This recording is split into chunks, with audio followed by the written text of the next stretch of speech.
तर आपण इथे सायक्रोमेट्रिक चार्ट ह्याच्यावरचा प्रॉब्लेम बघत आहोत. प्रॉब्लेम बघण्यापूर्वी ह्याच्यावरच्या लाईन समजून घेऊया. सायक्रोमेट्रिक चार्ट मध्ये ह्या ज्या व्हॅल्यूज आहेत ह्या सगळ्या एन्थाल्पीच्या लाईन्स व्हॅल्यूज आहेत आणि ह्या ज्या लाईन्स दिसत आहेत ह्या सगळ्या पॅरलल लाईन्स आहेत, त्या सगळ्या एन्थाल्पीच्या लाईन्स आहेत. स्पेसिफिक व्हॉल्यूमच्या ज्या व्हॅल्यूज आहेत त्या इथं दिलेल्या आहेत आणि त्याच्या लाईन्स ज्या आहेत ह्या व्हॅल्यू बरोबरच पुढे आहेत. म्हणजे 0.81 ही सगळी 0.81 चीच व्हॅल्यू असणार. 0.80 ह्या लाईनीवर सगळ्या व्हॅल्यू 0.80च असणार आहे. हा जो कर्व दिसतोय हा आहे सॅच्युरेशन कर्व जो बाहेरचा येतो आणि ह्याची रिलेटिव्ह ह्युमिडिटी असते 100%. रिलेटिव्ह ह्युमिडिटी पाठीमागे गेल्यानंतर काय दिसते तुम्हाला 90, 80, 70 अशी कमी होताना दिसते. रिलेटिव्ह ह्युमिडिटीच्या ज्या लाईन्स आहेत त्या लाल कलरनं अशा कर्व लाईन दाखवलेल्या आहेत. बॉटम साईडला ड्रायबल टेम्परेचरच्या लाईन व्हॅल्यूज दिलेल्या आहेत 5, 10, 15, 20 ह्या प्रकारे आणि त्याच्या लाईन्स आहेत. समजा 35 ची लाईन असेल तर ही 35 ची व्हॅल्यू वरपर्यंत ह्या लाईनीवर 35च येणार आहे. 40 घेतली तर या लाईनीवर सगळीकडे 40च येणार आहे. स्पेसिफिक ह्युमिडिटीच्या व्हॅल्यूज इथे दिलेल्या आहेत 0.002, 0.004, 0.0016, 0.0018. ही जी हॉरिझॉन्टल लाईन आहे 0018 ही ह्या लाईनीवर कुठेही व्हॅल्यू असेल तर ती 0.018 अशीच येणार आहे. आता वेटेबल टेम्परेचरच्या लाईन्स, तर वेटेबल टेम्परेचरच्या लाईन्स तुम्हाला ह्या अशा इन्क्लाइंड दिसतील. ह्या साईडला बघा ही जी दिसते ही सगळी वेटेबल टेम्परेचरची लाईन आहे. आता इथं ही व्हॅल्यू आहे समजा 20, तर ह्या डार्क लाईनीवर कुठेही व्हॅल्यू घेतली तर ते 20च डिग्री सेल्सिअस असणार आहे wet bulb temperature. Dry bulb temperature dew point temperature साठी सॅच्युरेशन कर्ववर आपण ह्या समजा इंटरसेक्शन पॉइंट आहे ह्याच्यावरनं हॉरिझॉन्टल लाईन ड्रॉ केली तर तो जो पॉइंट आहे तो आपल्याला दाखवेल त्या स्टेट साठीचा ड्यू पॉइंट टेम्परेचर. आता आपण हे सगळं पाहिल्यानंतर एक प्रॉब्लेम सॉल्व्ह करूया. With the help of psychrometric chart find out the following if air is at 27 degree Celsius DBT म्हणजे dry bulb temperature and 0.016 specific humidity. आणि त्याच्यावरून आपल्याला ह्या व्हॅल्यूज या प्रॉपर्टीज फाइंड आउट करायच्या. तर पहिल्यांदा हे सगळं प्लॉट करूया. 27 डिग्री सेल्सिअस डीबीटी कसं प्लॉट करणार तर 25 नंतर 26, 27, 28, 29, 30. 25 नंतर 26, 27 मग 27 आपल्याला काय दिले 27 डीबीटी. मग 27 ची लाईन आपण व्हर्टिकल ड्रॉ करणार, ही येलो कलरनं ड्रॉ केलेली. त्यानंतर 0.016 स्पेसिफिक ह्युमिडिटी. 0.016 हा जो पॉइंट आहे इथून हॉरिझॉन्टल लाईन ड्रॉ करणार. हे दोन्ही लाईन्स इथे इंटरसेक्ट करतायत, एकमेकांना छेदतायत. मग हा पॉइंट आपल्याला मिळाला. आता ह्या पॉइंटच्या आधारावरून आपण सगळ्या व्हॅल्यूज सगळ्या प्रॉपर्टीज फाइंड आउट करणार आहोत. कशा त्या वन बाय वन बघूया. पहिले विचारले वेटेबल टेम्परेचर.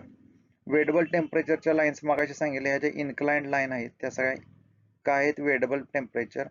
ह्या ज्या इन्क्लाइंड लाईन आहेत त्यालाच पॅरलल लाईन ह्या इंटरसेक्शन लाईन मधून इंटरसेक्शन पॉइंट मधून ड्रॉ केली, ती येलो कलरने दाखवली. ही जी इंटरसेक्शन पॉइंट मधून ड्रॉ केलेली लाईन जी आहे ती वेटेबल टेम्परेचर सांगेल.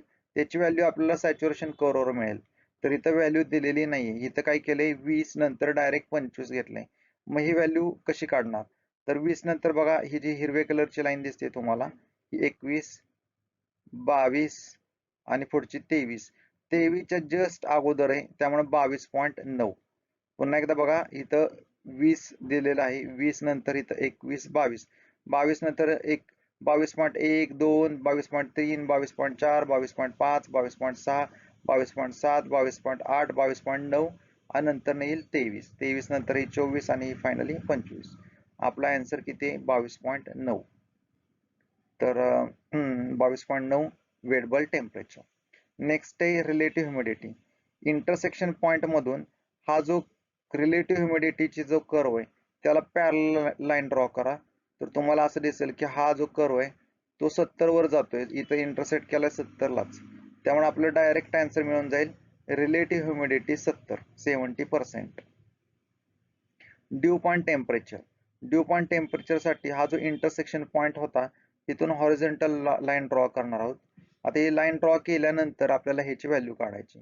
तर बघा इथं 20 आहे, 20 नंतर पुढचं व्हॅल्यू आहे 21. 21 पासून थोडंसं पुढे 21 नंतर 21.1 21.2 तर 21.2 आपला आन्सर येईल. पुढची जी हिरवी लाईन आहे ती असणार आहे 22. मग 21 ते 22 ह्याच्या मधोमध जर पॉईंट असता तर 21.5 घेतला असता. तर ही व्हॅल्यू पुढची ती अंदाजे तुम्ही घेणार आहात. तर आपलं आन्सर ड्यू पॉईंटचं येत आहे 21.2. नेक्स्ट आहे स्पेसिफिक व्हॉल्यूम ऑफ एअर. आता स्पेसिफिक व्हॉल्यूमची लाईन म्हणजे 0.89 याची जी ही लाईन आहे ह्यालाच आपण काय करणार पॅरलल लाईन म्हणजे ही जी लाईन आहे ह्यालाच पॅरलल लाईन हा जो इंटरसेक्शन पॉइंट आहे हे इंटरसेक्शन पॉइंट मधून आपण असा वर ड्रॉ करणार. इथं 0.87 दिसतंय तर इथून काय करतोय आपण त्याला पॅरलल लाईन म्हणजे ही जी लाईन आहे स्पेसिफिक व्हॉल्यूमची लाईन ह्यालाच ही पॅरलल लाईन ड्रॉ करतोय. ती साधारण 0.87 च्या पुढे आहे. मग याची व्हॅल्यू किती येईल तर बघा 0.871 0.872 तर 0.872 आपला आन्सर येईल. ह्याच्या पुढे काय असेल 0.873 0.874 0.875 0.876 0.877 0.888 0.889 आणि 0.88. तर अशा प्रकारे ह्या पुढच्या व्हॅल्यूज असतील. आपला आन्सर आहे 0.872 आणि युनिट काय असेल तर बघा इथं metre cube per KG metre cube per KG of dryer. आणि लास्ट आपल्याला फाइंड आउट करायचं होतं एन्थाल्पी. एन्थाल्पीच्या लाईन्स तुम्हाला आता मी सांगितल्या होत्या ह्याला पॅरलल आहेत.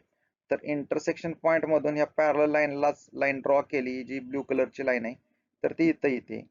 इंटरसेक्शन पॉइंट मधूनच लाईन ड्रॉ करायची ह्याला पॅरलल लाईन तर ती इथं इथे. आता ह्याची व्हॅल्यू किती असेल 60 नंतर 61 62 63 64 65 66 आणि 67 तर 67 kilojoule per KG of dryer 67 kilojoule per KG of dryer. ह्या प्रकारे आपल्या ह्या व्हॅल्यू फक्त या दोन पॉइंट डीबीटी आणि स्पेसिफिक ह्युमिडिटी याच्यावरून आपल्याला ह्या प्रॉपर्टीज मिळालेल्या आहेत.